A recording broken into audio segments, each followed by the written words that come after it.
Good morning, students. Today we are going to discuss discounted cash flow method in investment criteria. This method is widely used in modern times, and there are mainly three variants of the discounted cash flow technique. The first is net present value criterion, the second is internal rate of return criterion, third is profitability index criterion. The discounted cash flow method gives more importance to time value of money while calculating the profitability of different investment proposals. Now you know that management have number of investment proposals and it has to select one or depends. So with the help of this method we can do this process and we can easily calculating the profitability of the investment proposal by giving importance to the time value of money. This method, or according to this, money received today is more valuable than the money received say after 1 or 2 years, and this method lays stress on the fact that value of money today is always greater than the value of money tomorrow. એટલે આ method છે ને એમાં મનીની time વેલ્યુને consider કરેલી છે કે મનીની જે વેલ્યુ છે ને એ આજે જેટલી હશે ને એટલી કાલે નહીં હોય. It means the purchasing power of money will definitely reduce in future. So, accordingly, the present value of future income from the investment project is its value discounted at the rate of interest which is assumed to be equal to the opportunity cost of investment. First of all, what is opportunity cost of investment? તમે કોઈ મશીનમાં invest કરો છો, તમારી પાસે 10 lakhs rupees છે, so now you have two choice. either you can invest this 10 lakhs rupees in particular machinery, or you can lend it to some other person at the interest rate. કાં તો તમે એ money છે એને કોઈને land કરી દેશો અને એની ઉપર every month fix interest rate receive કરશો, અને કાં પછી એ મની છે એ તમે કોઈ મશીનરીમાં ઇન્વેસ્ટ કરી અને એમાંથી ઇન્કમ જનરેટ કરશો. બટ હવે તમે એ 10 lakhs rupees કોઈ મશીનમાં ઇન્વેસ્ટ કર્યા છે તો એનો ઇન્ટરેસ્ટ છે એ તમારી માટે ઓપોર્ચ્યુનિટી કોસ્ટ છે. તો આ જે ડિસ્કાઉન્ટેડ કેશ ફ્લો મેથડ છે ને એના થ્રુ તમે જે ઇન્વેસ્ટમેન્ટ કર્યું છે એની ડિસ્કાઉન્ટેડ પ્રેઝન્ટ વેલ્યુ, ફ્યુચરમાં જે ઇન્કમ થવાની છે એની પ્રેઝન્ટ વેલ્યુ કેટલી છે, કે ફ્યુચરમાં મને જો 110 રૂપીઝની ઇન્કમ થશે તો અત્યારે એની પ્રેઝન્ટ વેલ્યુ છે એ 100 રૂપીઝ હોય. ઓર ઓપોઝિટ રીતે સમજાવું કે અત્યારે મારી પાસે 100 રૂપીઝ છે, એને હું કોઈ ઇન્વેસ્ટમેન્ટ કરું છું કોઈ પણ જગ્યાએ, તો ફ્યુચરમાં મને એની ઉપર 10% ઇન્ટરેસ્ટ મળશે, તો એ 110 રૂપીઝ થઈ ગયા. તો અત્યારના 100 છે એ 1 વર્ષ પછી કેટલા હશે? 110 રૂપીઝ. કાં પછી 1 વર્ષ પછીના જે 110 રૂપીઝ છે એ અત્યારના કેટલા છે? 100 રૂપીઝ છે. બિકોઝ મનીની value day by day decrease થતી જાય છે with the increase in the quantity of money. So with the help of this method we can calculate the present value of the future income from the investment project. It is its discounted value at the rate of interest. એટલે શું થાય છે કે rate of interest છે ને એવું assume કરીએ છીએ કે ઇક્વલ જ છે. એટલે આજના 100 રૂપીઝ છે એ ફ્યુચરમાં કેટલા હશે, ઓર ફ્યુચરના જે 110 છે એ પ્રેઝન્ટમાં કેટલા હશે. હજી એક એક્ઝામ્પલથી સમજાવું કે અત્યારે હું ઇન્વેસ્ટમેન્ટ કરું છું અને એવું અઝ્યુમ કર્યું છે કે ફ્યુચરમાં મને એમાંથી 20 lakhs રૂપીઝની ઇન્કમ જનરેટ થવાની છે, પણ આ 20 lakhs રૂપીઝની જે ઇન્કમ મને ફ્યુચરમાં જનરેટ થવાની છે એની પ્રેઝન્ટ વેલ્યુ કેટલી છે? મે બી એની પ્રેઝન્ટ વેલ્યુ અત્યારે 18 lakhs છે, કે ફ્યુચરના 20 lakhs છે ને અત્યારના 18 lakhs જેટલા છે, કે ધીમે ધીમે કરીને ફ્યુચરમાં જો મની સપ્લાય ઇન્ક્રીઝ થશે તો પણ એની વેલ્યુ છે એ અત્યારના 18 lakhs જેટલી જ હશે. And this is why this method is widely used for evaluating investment proposals. એટલે જ આપણે જો મની જે ઇન્વેસ્ટમેન્ટ પ્રપોઝલ્સ છે ફ્યુચરમાં જેટલી ઇન્કમ જનરેટ થવાની છે એની પ્રેઝન્ટ વેલ્યુ આપણે ઇઝીલી કેલ્ક્યુલેટ કરી શકીએ છીએ, અને એટલે જ આ મેથડ છે એ વધારે યુઝફુલ છે and it is widely used method for evaluating the investment proposals. The two methods which we have discussed earlier, like payback period method and average rate of return method, do not take into consideration the element of the time dimension, and that is why we have ignored the opportunity cost of investment in those methods.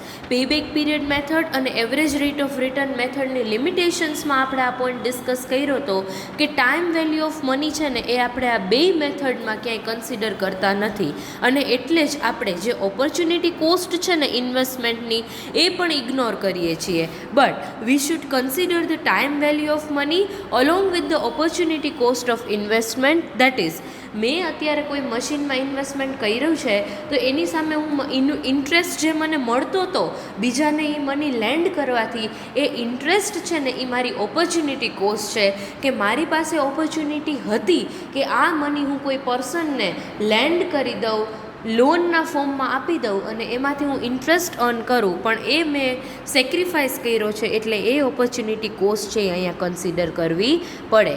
And the discounting method, discounted cash flow technique,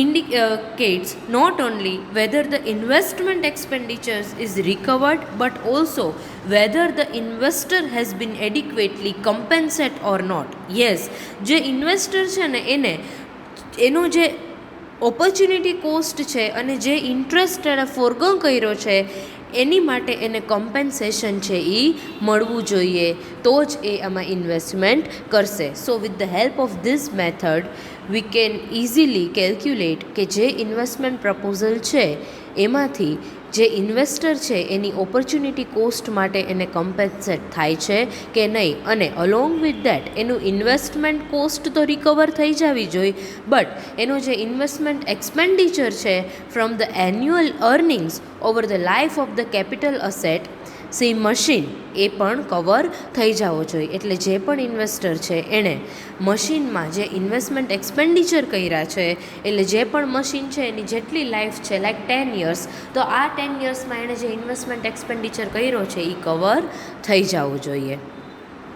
so as I have told you, the discounted cash flow method is based upon the rationale that rupee today is worth more than a rupee tomorrow, and this method takes into account the time dimensions and is now widely accepted for the evaluation of investment proposals.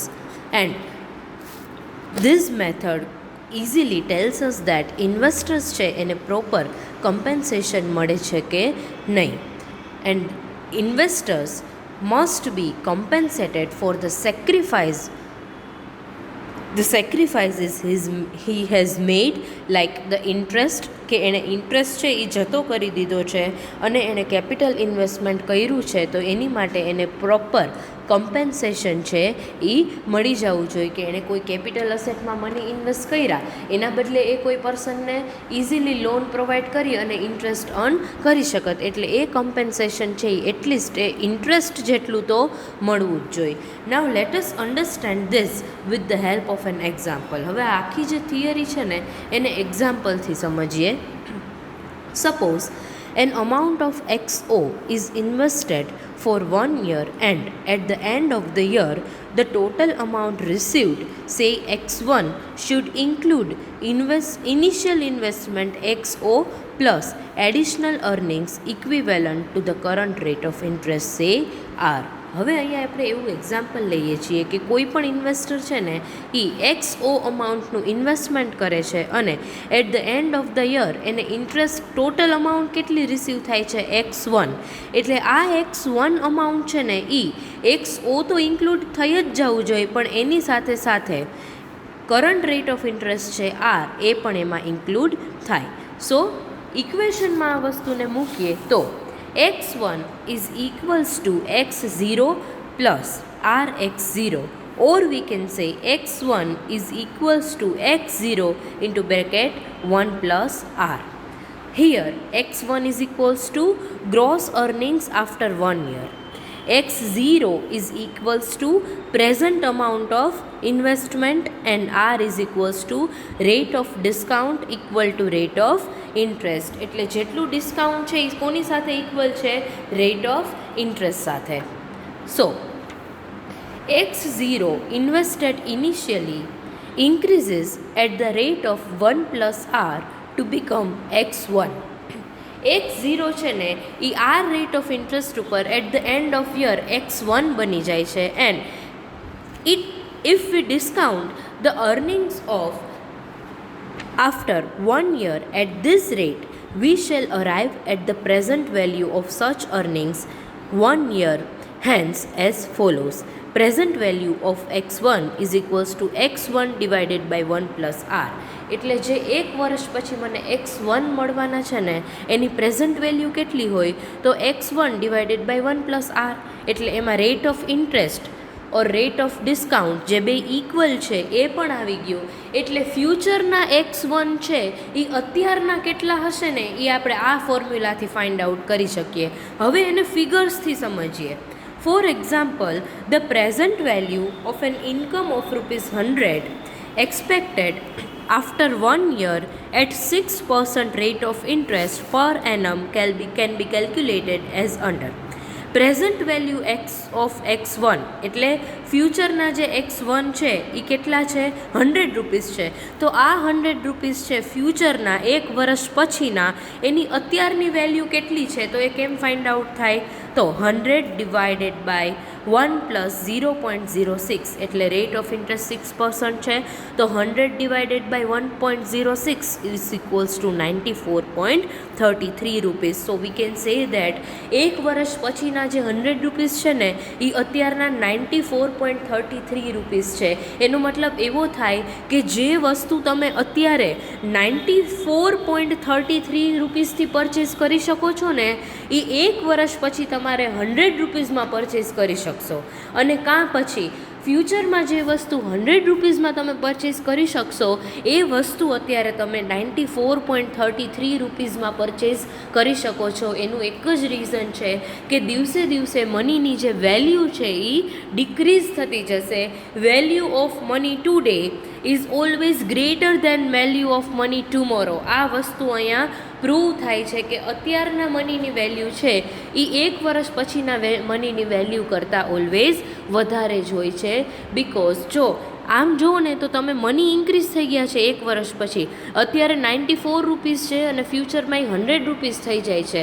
એટલે money તો increase થયા છે. એનો મતલબ એમ કે purchasing power of people has increased but purchasing power of money has decreased. લોકોનો purchasing power increase થયો છે in the form of real income but એની સામે એનો જે પર્ચેઝિંગ પાવર છે એ ડિક્રીઝ થઈ જાય છે. So I hope now you are clear with this. And now in this manner the present value of future earnings can be calculated by discounting future earnings at a given rate of discount. And to calculate the present value of earnings to be received after 2 years, the equation will be as follow. હવે આ તો આપણે એવું જોયું કે એક વર્ષ પછીની ઇન્કમ કેલ્ક્યુલેટ કરવી હોય તો આપણે આ ફોર્મ્યુલાથી કરી શકીએ. બટ 2 વર્ષ પછીની જે ઇન્કમ છે એની પ્રેઝન્ટ વેલ્યુ આપણે કેલ્ક્યુલેટ કરવી હોય તો કેવી રીતે કરી શકીએ? બિકોઝ થશે શું કે એક વર્ષ પછી જો મનીની વેલ્યુ ડિક્રીઝ થઈ છે તો 2 વર્ષ પછી તો એના કરતાં પણ વધારે ડિક્રીઝ થઈ જશે. તો એની માટે ફોર્મ્યુલા છે present value of x2 is equals to x2 divided by 1 plus r square. And here x2 is equals to earnings in the second year and r is equals to rate of discount. એટલે અહીંયા second યરની અર્નિંગની વાત થઈ છે અને r છે એ second યરના rate of ડિસ્કાઉન્ટની વાત થાય છે. સો in this way we can calculate the present value of earnings received after years 4 years and so on. એટલે જેટલા વર્ષ, first year, second year, third year, fourth year, એટલે n નંબર સુધી તમારે જેટલા પણ વર્ષની અર્નિંગ છે એની પ્રેઝન્ટ વેલ્યુ આપણે આ ફોર્મ્યુલાથી ઇઝીલી કેલ્ક્યુલેટ કરી શકીએ. કે સપોઝ મારે એટલું જાણવું છે કે આજથી 5 યર્સ પછી અત્યારના જે 100 રૂપીસ છે એની વેલ્યુ કેટલી હશે, તો એ 100 રૂપીસ કે આજથી 5 યર્સ પછીના જે 5000 રૂપીસ છે એની પ્રેઝન્ટ વેલ્યુ મારે ફાઇન્ડ આઉટ કરવી હોય તો એ હું આ ફોર્મ્યુલાથી ફાઇન્ડ આઉટ કરી શકું.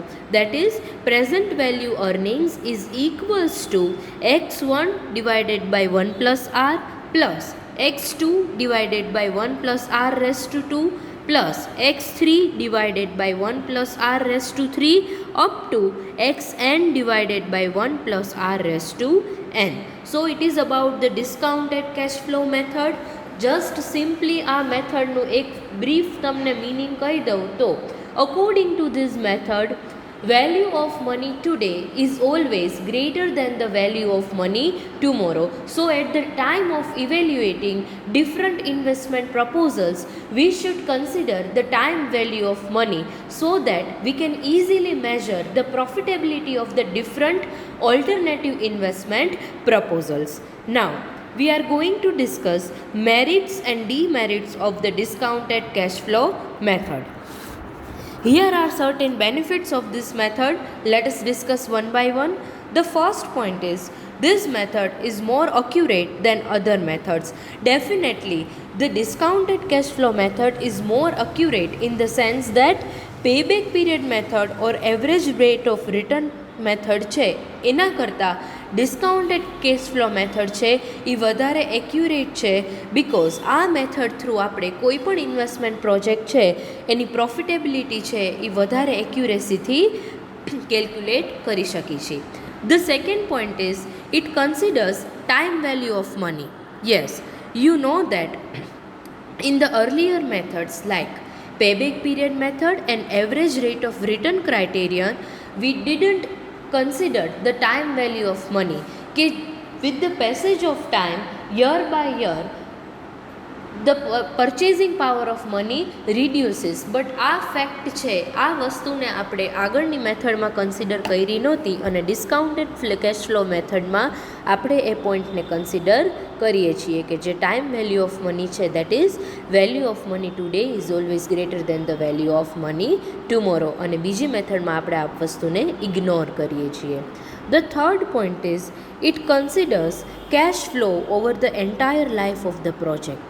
યસ, તમારું જે પણ પ્રોજેક્ટ છે એની ફોર એક્ઝામ્પલ લાઈફ 10 યર્સ છે, 15 યર્સ છે, 20 યર્સ છે, તો થ્રુ આઉટ ધીસ લાઈફ આ પ્રોજેક્ટમાંથી કેટલા કેશ ફ્લો થાય છે ને એ વસ્તુ અહીંયા કન્સિડર કરીએ છીએ આપણે.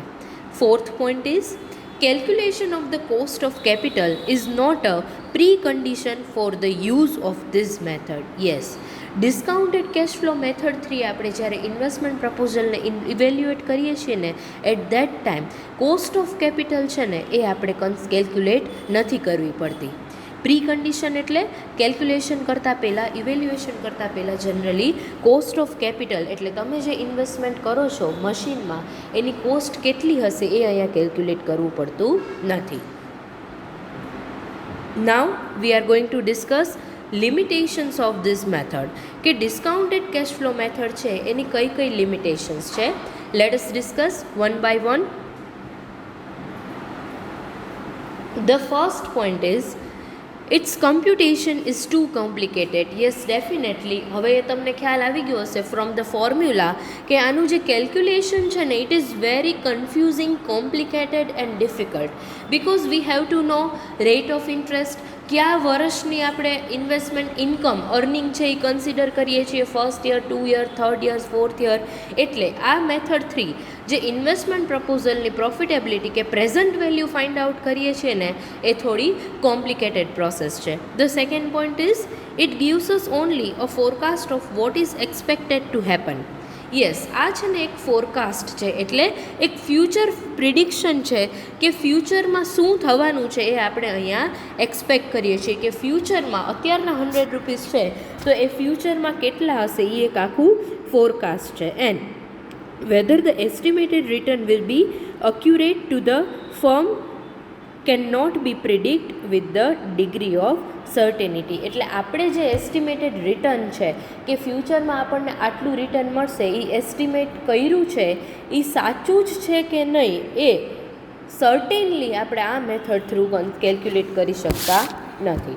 The third point is the results of this method are dependent on the accuracy of the data used. Yes, હવે આ મેથડથી આપણે જે કેલ્ક્યુલેટ ઇવેલ્યુએશન કરીએ છીએ ને એનું રિઝલ્ટ કેવું હશે એ એના ડેટા ઉપર ડિપેન્ડ કરે કે તમારી પાસે જે ડેટા અવેલેબલ છે, તમે કેલ્ક્યુલેશન માટે જે ડેટા યુઝ કરો છો એના ઉપર આ રિઝલ્ટની અક્યુરેસી છે એ ડિપેન્ડ કરશે. The fourth point is it may possible that the asset may earn more in the later years of its life.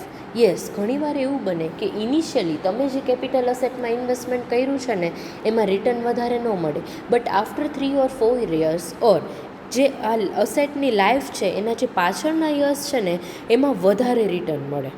Initial 2-3 years તમને કદાચ ઓછું રિટર્ન મળે, બટ ધીમે ધીમે એની એફિશિયન્સી ઇન્ક્રીઝ થતી જાય અને લેટર યર્સમાં you can earn more. So this is about the discounted cash flow method. Now let us discuss in brief the various methods based on discounted cash flow technique. As I told you earlier, આપણે કીધું કે discounted cash flow method છે એના different variants છે. તો આ variants ક્યાં છે? The first is internal rate of return criteria, second is profitability index criteria and third is net present value criteria. But we will discuss this in our next session. આજે આટલું રાખીએ. I hope now you are clear with the discounted cash flow method. It is based on the time value of money and we will continue with the different criteria in the next session. Thank you very much.